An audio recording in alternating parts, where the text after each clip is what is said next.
From Bias to Equality podcast is brought to you by the CEO Magazine, Holman Webb Lawyers, and B2Buy. Hello, and welcome to my podcast, From Bias to Equality. I'm your host, Sandra D'Souza. Thank you for joining us. Today, we are going to have a conversation with Cathy Doyle.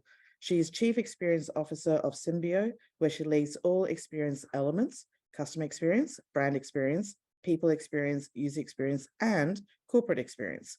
Cathy brings a wealth of acumen to her role, possessing over 25 years of experience in holding senior roles in companies such as Paraflare, Rabobank Australia New Zealand, McDonald's Australia, BNP Paribas, CBA, and Qantas, amongst others.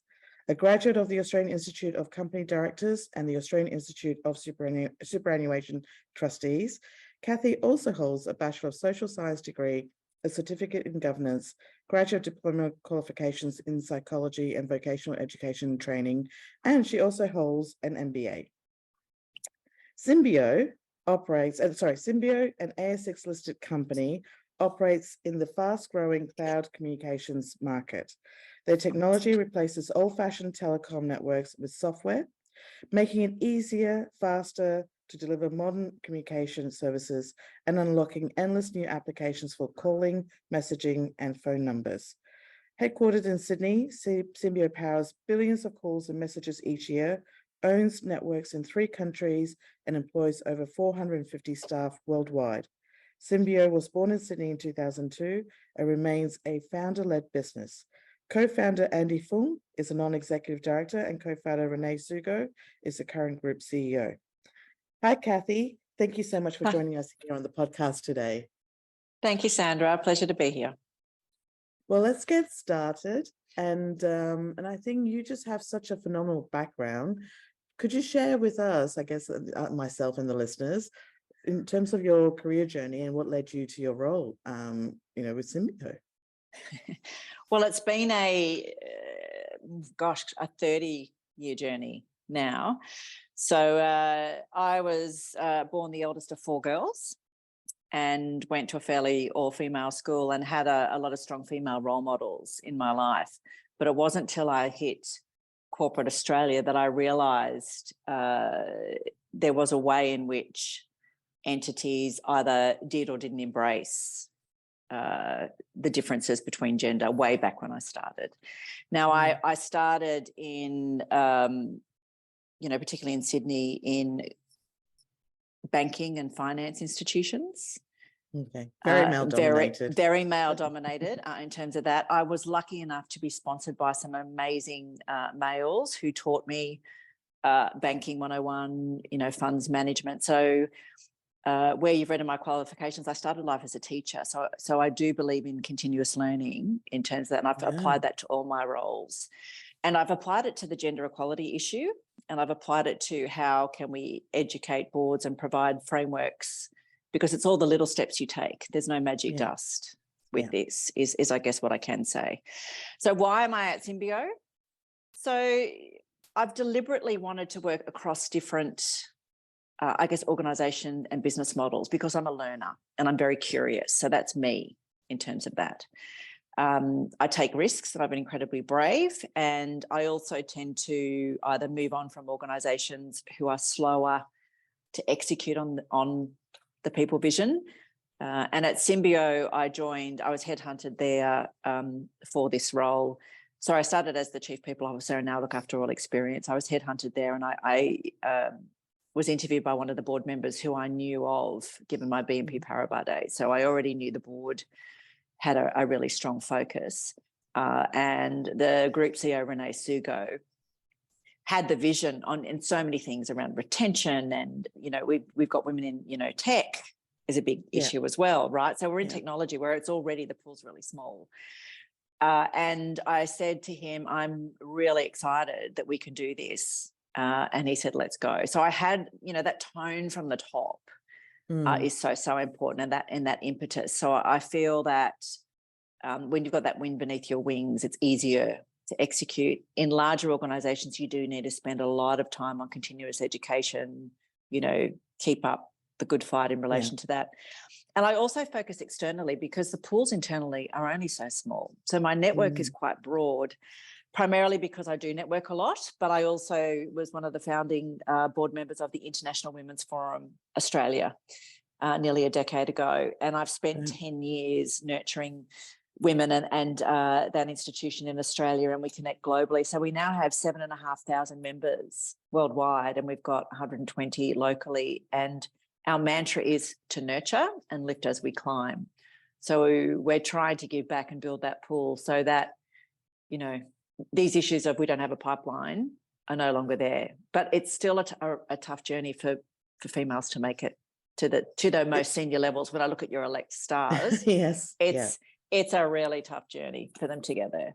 Yeah, it is. I have to say though, I really like your nurturing style. And you said that you've been doing this for 30 years, so you would have seen how hard it is to be nurturing, because it was very much a survival of the fittest, isn't it, in the past? But you've stuck to that. You're a teacher, continuous learning, and you make the point that having a CEO that is really supportive of the vision, like he has a vision and he wants you to roll it out, which is something that aligns with your values. Which makes the job easier than like you said, you know, compared to, I don't know whether I'm allowed to swear in my own podcast, but it's like pushing shit uphill. Well, if you can't do it here, where can you do it? I know. So it can be. I must say that there were other people in the organisation already flying the flag. So we did have like a Women at Symbio that we were trying to do things. There just wasn't the connect the dots, and we've really now accelerated through our Women at Symbio program, our Symbio All Stars. The focus, you know, we've now got a female chair and another 2 female directors. So we went from an all-male board to 50-50 in about 3 years. Which is amazing because... So that commitment to change. In 3 years, and as we all know, that you are Ellect Star recipient, and when you were awarded that time, it was 3 stars. And but I believe now that has changed, and you're actually have 4 stars, and really pushing that envelope to create that gender balance in boards and C-suites. Yes, exactly. And the CEO is also very good in when you do have a role that's available for your internal talent, coaching them as well. I think as a founder, you understand that on the job learning and what's needed. So our female CFO, Kate, has been with us 12 years, but this is her first CFO role of a listed company. Oh, right. Okay. Wow. Right. So that level of, you know, sponsorship and commitment, and having these programs that we have, and she's very much now a role model. Really, then, you know, you put your money where your mouth is, and people go, "Wow, they are doing that stuff." So it really goes to your employment brand, and it goes to your values and your commitment to these things. But it is, as we have talked about, it's a marathon, not a sprint. You do need to stop and get, you know, water along the way, and sometimes, you know, things shift. So you've just got to keep at it. But our diversity feedback from our staff particularly, and our customers and clients, is that they find us incredibly diverse now, not just around ethnicity and location, but also around gender. Now, we've still got a lot of work to do. It's continuous, but we are cracking through that. And everyone in the company has the Ellect email address, little star down the bottom. So I love clients are seeing it. You know, competitors are seeing it. All that stuff. So it's very much now because it's a team effort, Sandra. Really, it's everyone doing their thing. Yeah. And I just also want to mention how the other Ellect Star recipients, they've told me that there is this sense of pride, there is excitement when they actually receive the Ellect Stars and showcasing it. There's that buzz, which I'm really pleased to hear, you know, because obviously doing this is not just a tokenistic type of thing, but there is that a sense of accomplishment. Realizing the vision too. Oh, look, very much. I think, you know, we're all striving for making things better, but when you've got an external tool that can validate, and I think when I spoke to you, and even though we're a small cap, lots of large caps haven't gotten to where we are. Yeah. So size doesn't matter on this journey. That's the first thing I'll Yeah. say. It's just about commitment internally and externally. And yes, we will even mention it in our annual report to our investors. People are looking for proof points, I think. So the level of excitement is, well, somebody has rated us externally and look where we've got. So it's also a reportable thing for listed companies. So boards are very much, looking at that. I obviously support the People, Rem and Culture Committee internally. We often have, those conversations, and we measure, our gender pay equity is down now to 3.5%. So it's one of the smallest again. Wow. Against, because we work on it. So even the big firm, So it's so whilst I'm nurturing, I can be incredibly firm and loud on the things that we said we'd commit to. So you've got to just got to be the continual cheerleader. Everyone goes, oh, God, here she is again. But at the end of the day, we all sit back and from a leadership point of view, it really builds into, even through all the things that have happened in the tech sector, even recently with what we need to deal with, our engagement's still at 80% across the firm. Wow. And so can you take us through the journey, that 3-year journey from being, like you said, and it was an all-male board? We hired our first female board member, who's a very experienced at Scale Pemberton, exceptionally experienced. She also had a big stint at BNP Paribas. So that's that connection there. But I've admired Gail for a long time because she's been a big supporter of females. She's on many boards. She's also a chair of some boards as well in Australia. And she was very much coaching Renee on, we need to expand, the skill set of the board to make sure it's diverse. So we found then a female qualified, CPA for our Audit and Risk Committee, and that's, Leanne Haywood, and she's just been phenomenal in professionalising it. She's on other boards. So that outside in thinking is big because the old board, a lot of them weren't on many other boards. And then Anne Ward, who is a very robust chair. She takes on lots of new things and can be on some very challenging situations. She understands tech.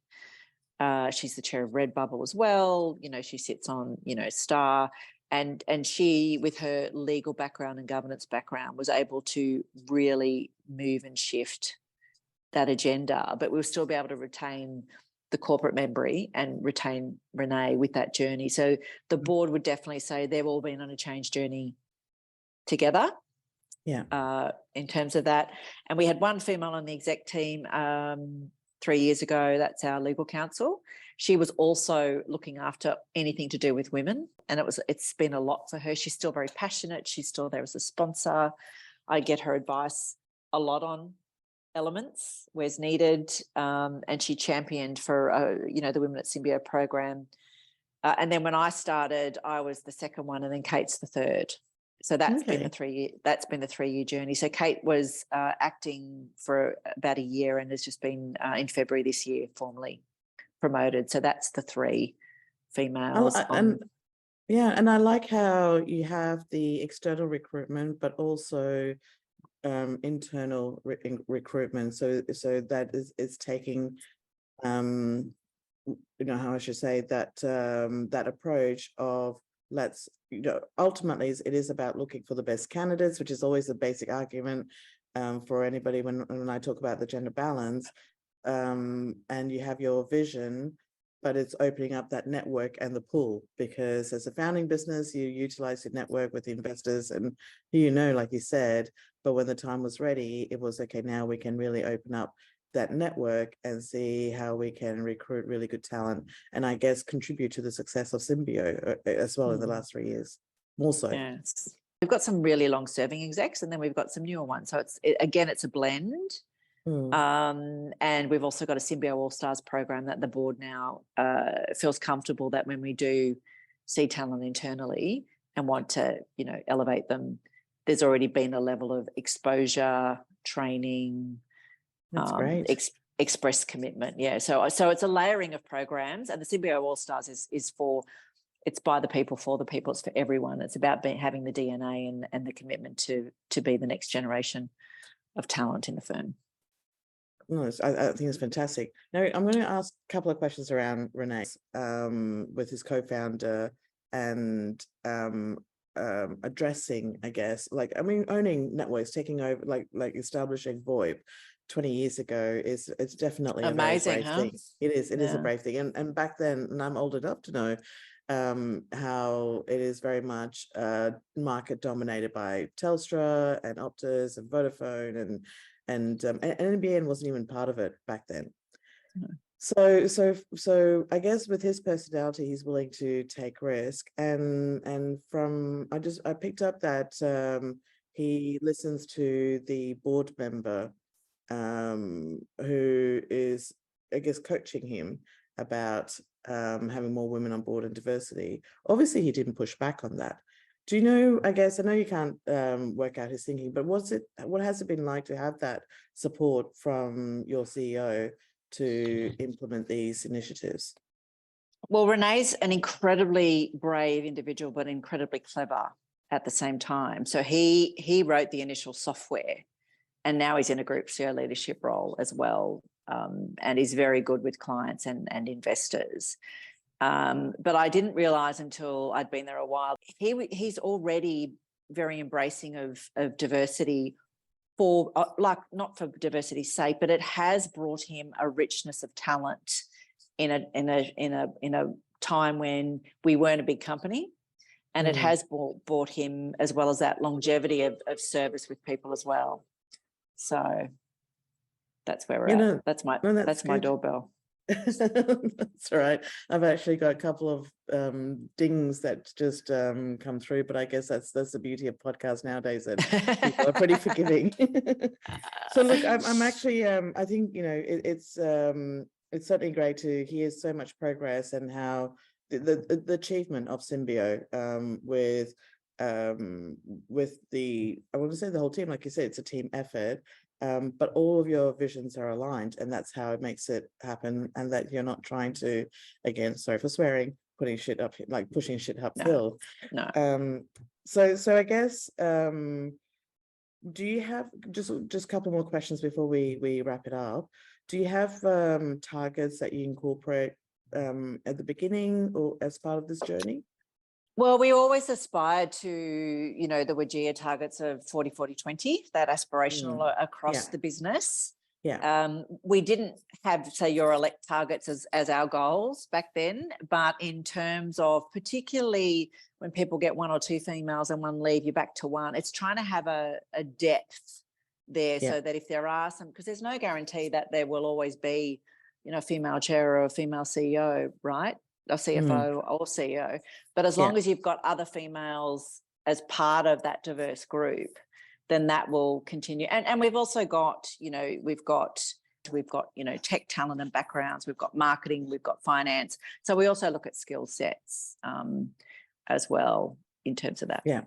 Oh no, that's good. That's good. All right. So my final question to you, which is the standard question I ask all of the interviewees. What is your advice to other CEOs who are struggling to achieve diversity in their company, even though they want to or need to?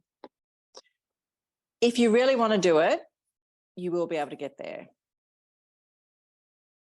You need to trust in somebody in your executive team that will bring you crazy ideas or outcomes, because if you've been struggling to do it, what you're doing is not working. All right. So that's the first thing. Don't give up on what you've got, but don't have the hope strategy that will deliver what you need, firstly.